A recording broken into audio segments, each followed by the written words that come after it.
This book is ideologically divided in parts. Chapters in Part 1 deal with the benefits of and passion for homegrown food. In Kitchen Gardens of America, pages 16 to 22, she speaks of the ills and repercussions of mass production of food that is centralized, industrialized, GMO modified, pesticides sprayed, chemically fertilized, and gasoline powered, which is devoid of flavor, nutrients, and diversity. Page 21. Quote, "What I see right now at home is a wave of food and anxiety, almost a fear of food. Many people I know want a healthy diet, but they believe that by avoiding meat, fat, carbs, dairy, yeast, gluten, or some other single input, their lives will change for the better. Yet, they are still spending a lot of money on manufactured foods and nutritional supplements." Unquote.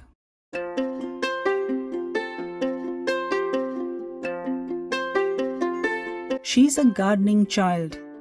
In Chapter 1, The Seeds Are Sown, pages 8 to 15, Damrosch talks of how she got into the habit and passion for homegrown food through her maternal grandparents who had a farm in Haynesville, Louisiana. This is how she first introduces the need for children to be included in the gardening process. She believes that gardening is an excellent way to harness kids to positive ambition, as opposed to the anxiety and depression-laden teenage years, bereft with harmful social media, bullies, gun and drug culture, and an aimless existence. That is a very good idea.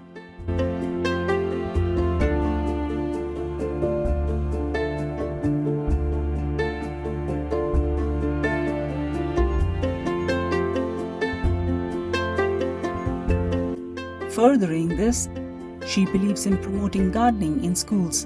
On page 30, she says, quote, "The best way to guarantee a nationwide garden literacy is to teach it in school." Back in 2005, Elliot and I saw another powerful example of making the impossible happen. We got a hope-inspiring tour of the famous Edible Schoolyard project at the Martin Luther King Jr. Middle School in Berkeley, California.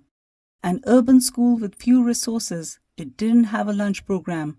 10 years before, it had drawn the attention of author and restaurator Alice Waters.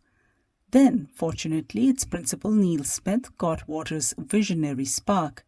With help from many donors and volunteers, Waters and the school replaced an asphalt parking lot with a 1-acre school garden and then a kitchen classroom. The project is now the model for a nationwide movement to put gardening and cooking in schools. Unquote. I think it's a great way for including nature, food, and positive peership in a kid's life. Another revolutionary idea that she believes in is building community gardens in urban spaces. This has power to reshape modern architectural landscapes and greenbelts across streets and highways. On page 27, she writes, quote, "Pride in the community garden can sometimes turn a neighborhood around as the spirit of cooperation overflows into other projects or causes." Unquote. And on page 29, she writes, quote, "We need more urban land specifically targeted for growing food. Finding it is a great exercise of the imagination. Think of civic spaces that might have a bit of land that they can spare, such as parks, hospitals, churches, universities, prisons, libraries, apartment complexes, retirement villages, factories, office buildings, and best of all, school land. Land that is not used for sports might well be tilled up to let oats, peas, beans, and barley grow, as the old song goes. Plus the most important harvest, knowledge." Unquote. Oats, peas, beans, and barley grow.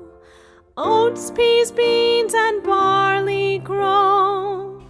Oats and beans and barley grow. Oats and beans and barley grow. Nor you, nor I, nor anyone know how oats and beans and barley grow. Quote, "One of the most limiting factors of our country's garden culture is that it's a popular summer pastime not a life support system. Unquote.